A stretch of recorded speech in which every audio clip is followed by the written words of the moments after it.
In this episode of CityBilly Adventures, I'm going to show you how we built this massive lean-to style shed to store firewood. 4 years ago. Stay tuned. My wife and I grew up in the suburbs of Northeast Ohio, and we started our family there too. Then a few years ago, we stumbled into this dilapidated estate property that just had way too much potential to pass up. Follow along as we DIY our way through creating our dream estate, one project at a time.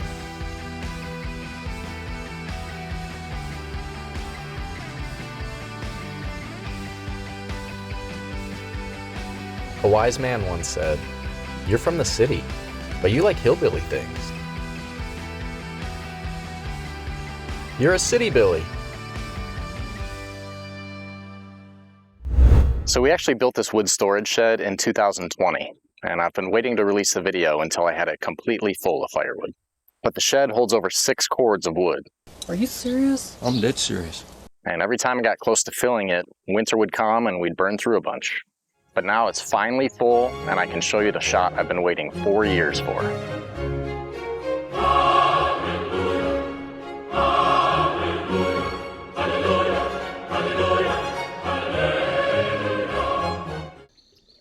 Well, that was anticlimactic. So like I said, this storage shed holds a little over 6 cords of firewood, 3 stacks deep in the middle bays, and 2 stacks deep on the ends.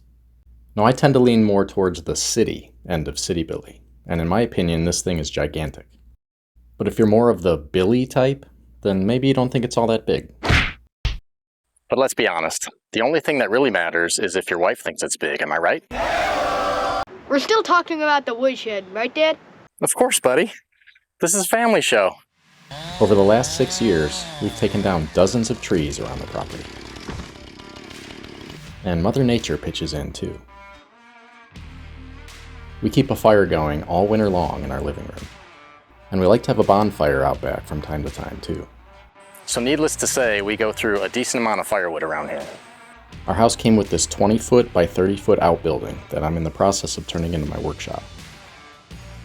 On the back side of the shop was an overgrown flower bed that was mostly wasted space. I kept a small pile of firewood back there when we first moved in. This area was a perfect spot to build a large, covered storage shed for firewood. I built a base out of 4x4s that I used to keep firewood off the ground until I was ready to build the storage shed. I had just turned my attention to building the storage shed when my luck took an unfortunate turn.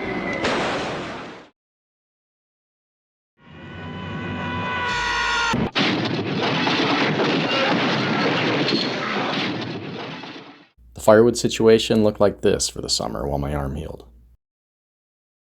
In the meantime, we freshened up the outbuilding with a new roof, siding, doors, and windows.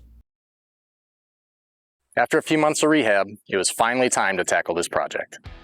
I moved the existing firewood out of the way to make room to work. Then Mrs. CityBilly and I leveled the area where the original 4x4 base was located. This area slopes from left to right. I decided that the best way to handle the slope was to level the bases individually and have the shed step down from left to right. We set the left side of each base down on the gravel and attached 4x4 legs to the right side to raise and level the base. I attached the legs using 4x4 post caps. We dug shallow holes for the legs and put a layer of gravel in the bottom.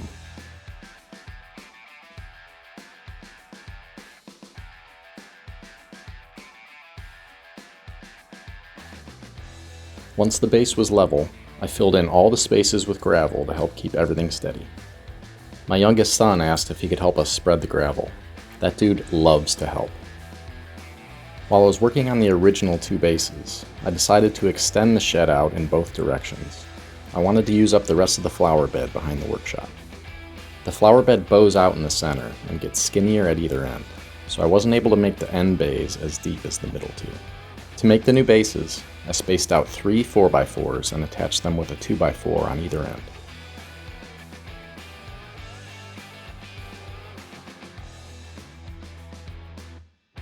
I installed the new bases the same way as the other 2. So here's where we're at so far. 4 bases that step down from left to right due to the slope.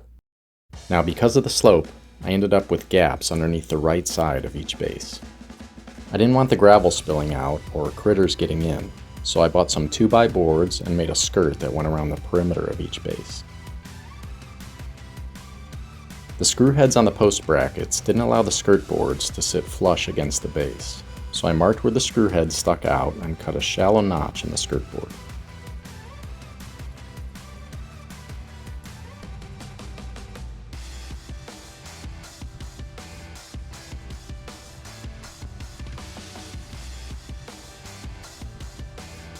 This allowed the boards to sit flush against the base. Great success. Here's the finished base with the skirts attached. I painted the skirt before moving the gravel back into place. Then it was time to build the walls. I probably didn't need 16 on center studs, but I tend to overbuild and I wanted this thing to be sturdy. My buddy Mike helped me put the walls together. Thanks, Mikey. We used deck boards to complete the walls. I used a 2x4 to space the deck boards evenly. Deciding how to space the boards was a balance of keeping the weather out while letting airflow in. Since there wouldn't be room behind the wall after it was attached to the base of the shed, we had to attach the decking prior to installing the wall. The walls for the center sections of the woodshed were 8 feet tall, 8 feet wide, and extremely heavy. I'm really thankful I had Mike there that day to help. There's no way I could have moved the walls into place by myself. In hindsight, I could have saved some money and the walls would have been a lot lighter if I used privacy fence boards instead of decking. Oh well, live and learn. The sidewalls were a lot easier to manage. They were much smaller and didn't have the decking attached yet. I employed a little child labor to hold everything steady while I screwed the walls into place.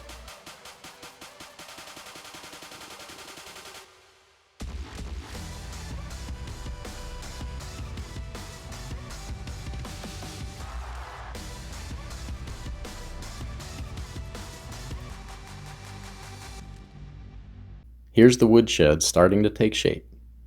I had to build around this gas line that runs into the workshop.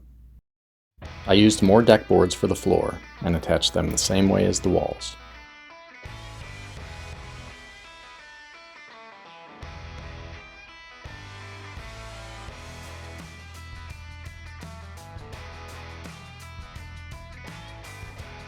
Then I framed the lean-to style roof. Since the outside bays are shallower than the center bays, the pitches of the roofs are not all the same. Ideally, they would all have the steep pitch that's on the outside bays, but because the center bays are so deep, I would lose a lot of headroom in the front if I made the roof that steep. I could have made the center bays the same depth as the outside ones, but I wanted to use as much of the old flower bed area and store as much firewood as possible. Once the roof was framed, I finished putting decking on the walls.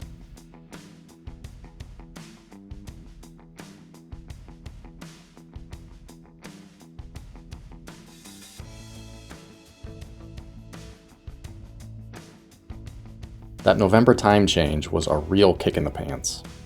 If someone runs for president on the single issue of getting rid of the time change, they've got my vote. They never stop thinking about new ways to harm our country and our people, and neither do we. Once the walls were done, my dad helped me cut and install 1/2-inch plywood for the roof. Thanks, Pops.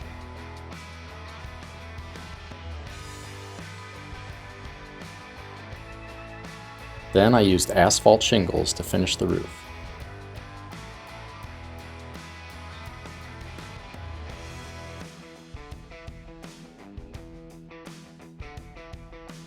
And while we were finishing the roof, we hired a tree company to take down 20 trees around the property that had a little more lean than I was comfortable dealing with. And with my tree felling history, it was worth the money to hire a professional this time.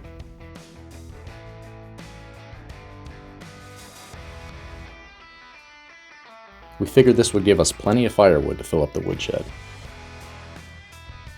Winter arrived before I had a chance to paint, but at least this gave the treated wood some time to dry out. In the meantime, Mrs. CityBilly and I spent some romantic afternoons splitting firewood. This may not be everyone's idea of a fun day, but I was in my glory. Buying a log splitter is a big day in a CityBilly's life, and I can honestly say I'd been looking forward to this purchase since before we even bought the house. When spring arrived, I used an airless paint sprayer to paint the shed to match the workshop.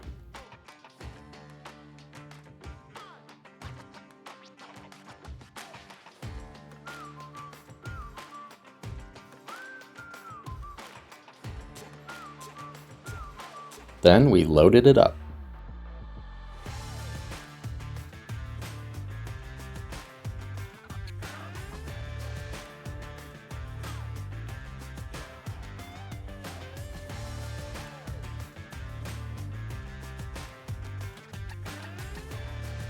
So I obviously way underestimated how much firewood this thing would hold.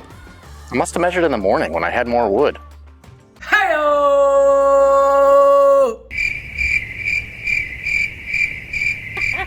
Very funny. Luckily, there's plenty more trees around here to cut.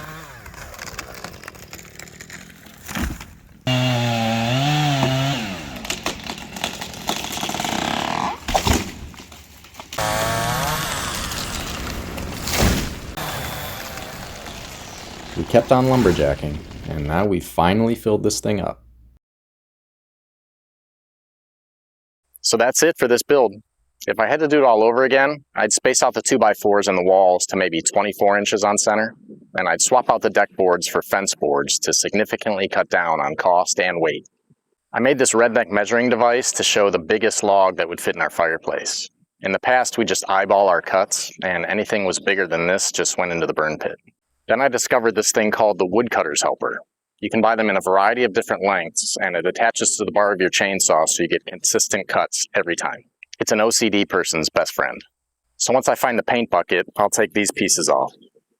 I'd also put a wall down the middle of these larger bays. We're constantly doing tree work around here, and I want to be able to cycle through a batch of firewood more quickly. Thanks to all our special guests who filmed cameos for this video. Sorry it took so long.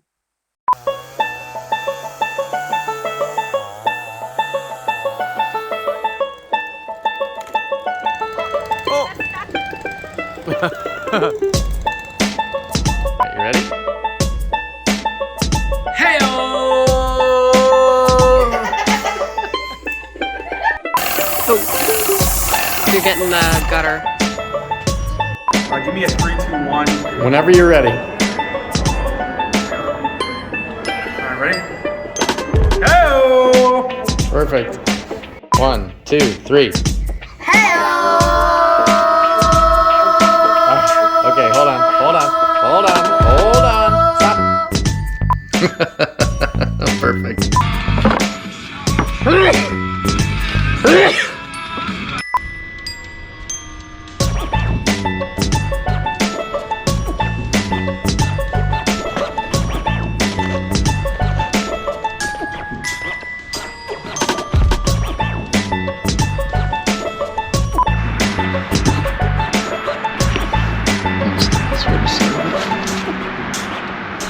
We're still talking about the woodshed, right, Dad? We're still talking about the woodshed, right, Dad? All right, 1, 2, 3. All right. I'm gonna go this way. Okay. 1, 2, 3. Perfect. Everybody look at me. I look very bored.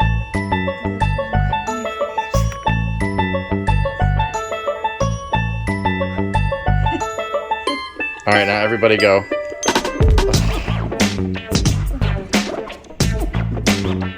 Whatever you want to do. What moving? I'll just, if you're gonna give me that stare, you're I'm supposed gonna, to? yes. Is the sun in your eyes? No, it's not. Here, how about we turn this way a little more? Okay. Is the sun in your eyes? A little, yeah. The sun's behind you. I don't know how.